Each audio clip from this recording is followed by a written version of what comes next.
Okay, everyone, we'll do something a little different here. I've been doing tons of research in every little bit of free time that I have. And I came across an article written by a Nikki Sapp, which is the closest related article to the Mandela effect that I've come across in my research of trying to figure out what's going on. To me, this is an incredible article here, and I had to share it with everyone. So we're talking about the third, fourth, and fifth dimension reality. So I just want to go through this real quick. I know most of you can read, but some people, they listen to videos like me as they're driving along, and they just listen to people talk rather than listening to music. So maybe this could be that video for you. So I just wanted to go through this real quick, listen to it, and see if it helps you out at all understanding what's going on, because I think this goes right along with what we're experiencing. So when talking about esoteric topics such as third dimensional reality, ascending into fifth dimensional consciousness, or raising your vibration, it can begin to sound like we're explaining the plot to a science fiction movie.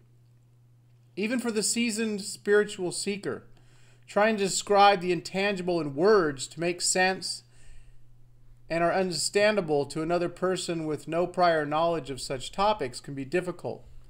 In order to better understand how dimensions work and what it means to be living in the third, fourth, or fifth dimension, we must think of a dimension as a point of perception rather than an actual place to travel to. Those living from third, fourth, or fifth dimension consciousness are experiencing the same reality on some level, but rather their way of perceiving it is completely different.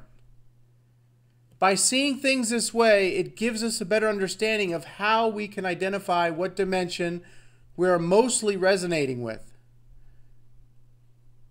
The Schumann resonance comes to mind.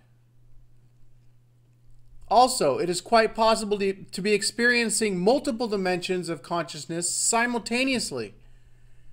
And as we wake up from third dimensional consciousness through the fourth into fifth, it is common for some aspects, belief systems, to still be rooted in third dimension, while other aspects are rooted in a higher dimension. While we may have many friends or family who are still rooted in third dimension, we find ourselves resonating with fifth dimensional consciousness. It is important to remember that one is no better than the other. Each soul is experiencing their ascension journey in perfect timing. Trying to force someone who's rooted in the third dimension to see the world from a fourth dimensional perspective will not work until that person is energetically aligned to a frequency in which fifth dimensional perspectives seem obvious rather than idealistic. So we have these waves of energy hitting us. We've been talking about this throughout the Mandela effect. We've been being hit with waves of energy. We have these spikes in the Schumann resonance, and a lot of us get anxious, like on May 12th and on Easter Day. And it feels like we just had another huge spike. I haven't done the research on the Schumann resonance, but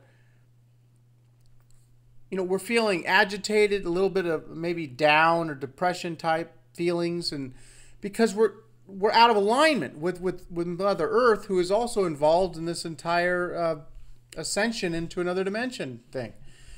So we have this here from the Lao Tzu. The key to growth is the introduction of higher dimensions of consciousness into our awareness. Below are some examples of belief systems that are indicative of third, fourth, and fifth dimensional reality.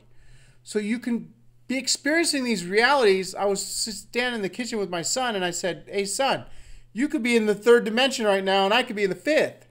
And he's like, "Yeah, and I could bring you down." And I'm like, "Yeah, maybe you could bring me down if you could get me into a bad mood or something, drive my negativity, drive the level of my negativity down, bring in some negativity or whatever." But it's just kind of interesting to think like that. But we're all, I feel like I've been in the fourth dimension for quite a while now.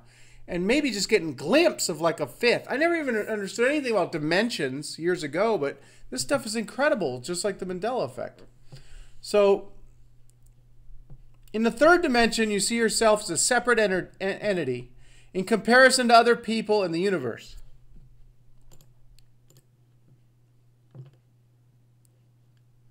You're still rooted in the physical world, and you feel appropriate to judge people based on color, based on the color of their skin, age, gender, financial status. I'm a person, the thinker of these thoughts, and these thoughts are my thoughts.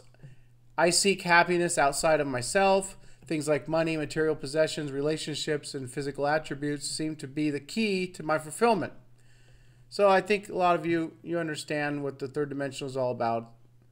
Life's characterized by polar opposites.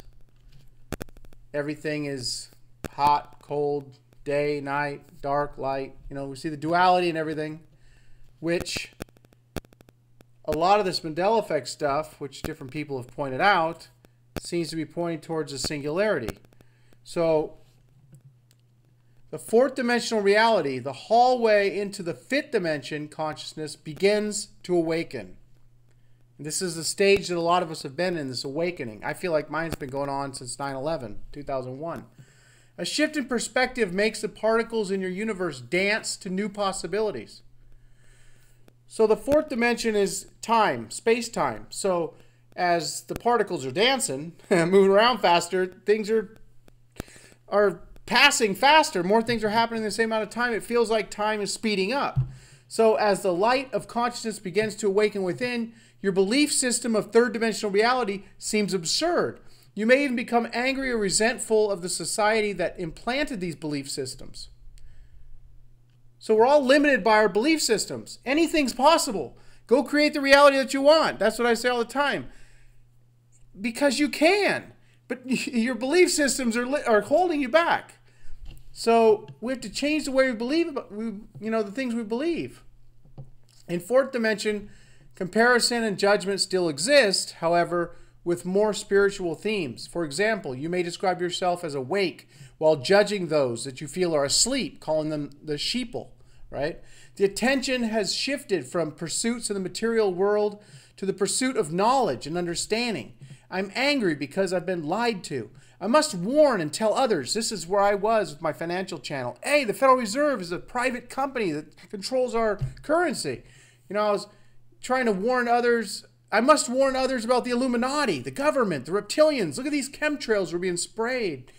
Since on some level I believe that I am my mind, I'm weary of things like mind control or subliminal messages. I may take on spiritually themed ego structure. In this case, I may judge those who still eat meat, watch the news, drive a car. More knowledge and better understanding seem to be the key to my fulfillment. Ego is my ultimate enemy, and therefore my goal is to get rid of it. Fifth dimensional reality, unity consciousness.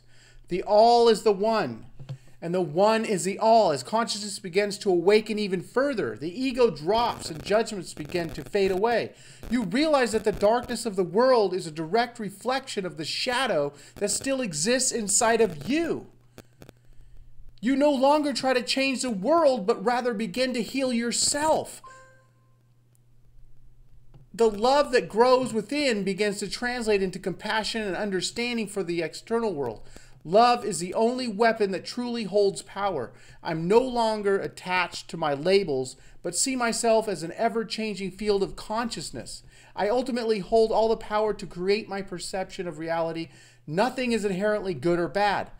Nothing has power over me or my reality unless I have on some level agreed to it. Judgment now has become discretion. Although I no longer judge people from a moral standpoint, I use discretion in what I spend my time and energy on. Wow, this last paragraph is incredible. I'm beginning to see that God, the universe, or source, lies within. As the master inside of me begins to awaken, I realize that I have held the power all along. The fear of mind control and manipulation drops away. Incredible article by Nikki Sapp. This goes right along with what we're experiencing with the Mandela effect. This is all about, just like Nikola Tesla said, this is all about vibration, and frequency. If you want to understand the universe, think in terms of frequency.